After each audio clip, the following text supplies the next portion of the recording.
your fevered body every time you try to detox. Every story that knocked into ours. I was afraid to look back, because then I would have seen what was coming. 1. Dance not beyond the distant mountain.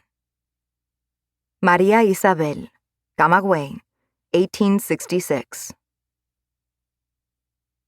At 6:30, when all the cigar rollers sat at their desks before their piles of leaves and the foreman rang the bell, María Isabel bent her head, traced a sign of the cross over her shoulders, and took the first leaf in her hands. The lector did the same from his platform over the workers, except in his hands he held not browned leaves but a folded newspaper. "Gentlemen of the workshop," he said, "we begin today with a letter of great import from the esteemed editors of La Aurora.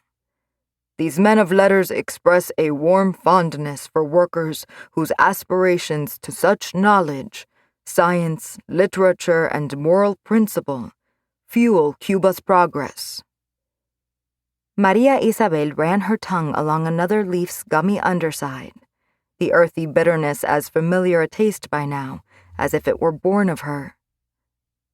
She placed the softened leaf on the layers that preceded it, the long veins in a pile beside.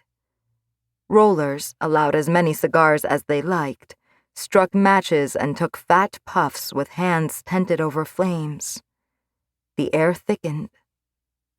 María Isabel had by then breathed so much tobacco dust she developed regular nosebleeds, but the foreman didn't permit workers to open the window slats more than a sliver.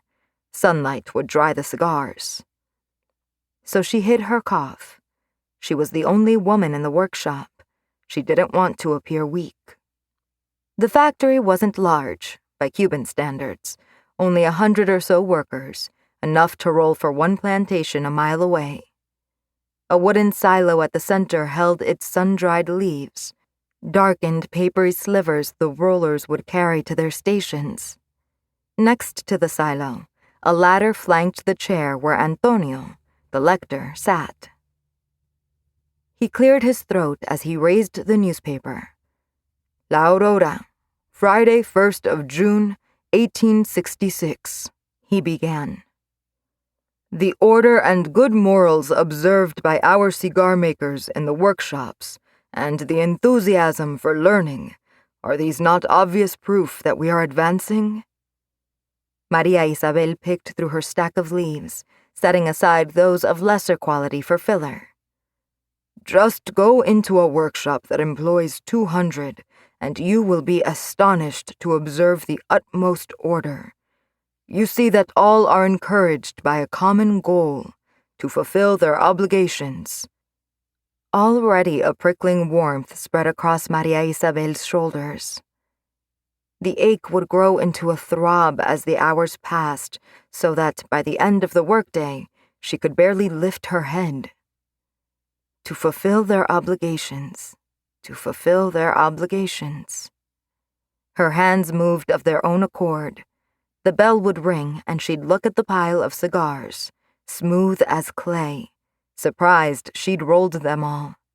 She imagined the layers of brown melding into one another endlessly, desks becoming walls, leaves becoming eyes, and sprouting arms moving in succession until everything and everyone were part of the same physical poetry, the same song made of sweat.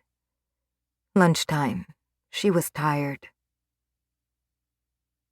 A single dirt road in this town led past the factory's gate and continued on to the sugar plantation a mile down, both owned by a Creole family, the Porteños. María Isabel walked this path home, one that snaked through the shadows and gave her brief reprieves from the punishing sun. She thought of Antonio's words. Study has become a habit among them. Today they leave behind the cockfight in order to read a newspaper or book. Now they scorn the bull ring. Today it is the theater, the library, and the centers of good association where they are seen in constant attendance.